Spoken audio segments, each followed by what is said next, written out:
We again hope to end this year on a record high. This should be the best ever year for Mercedes-Benz India in our history of last 30, almost 30 years in India now. It's a combination of multiple factors. To start with, I would say demographic shift.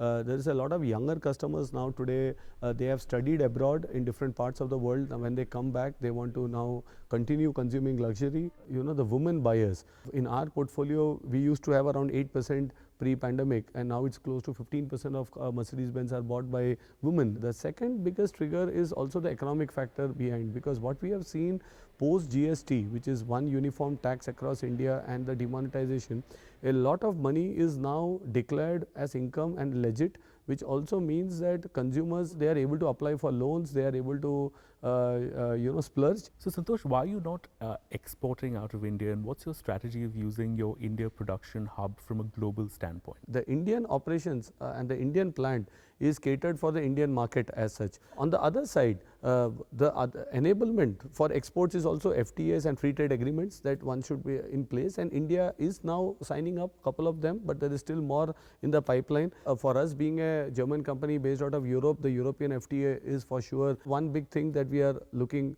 keenly and observing. Santosh, reports suggest that Tesla's entry into India is going to be imminent.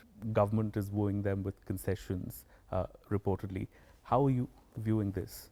In terms of concessions, I think on one side free trade is welcome, because the government is discussing about can that happen. That's what we read in the press reports. So our view has always been that it should be a level playing field for any new entrant. For the local, we have invested now for more than 30 years with this plant and here. So it should be a level playing field when it comes to investments, criteria and stuff, but we have to wait for it. Cars are becoming more and more intelligent. There's increased use of new technologies like artificial intelligence. How important is India from a technology and R&D perspective in terms of getting some of these elements in place? I think we are proud to have the largest R&D setup outside of Germany in India. A lot of work on many of these topics, including developing the new MB operating system, happens from Bangalore. We have close to 10,000 odd people working on this topic. Where do you think India stands in the global scheme of things for Mercedes-Benz, and how do you think that will shift in the next decade? I had more than 4 board members coming this year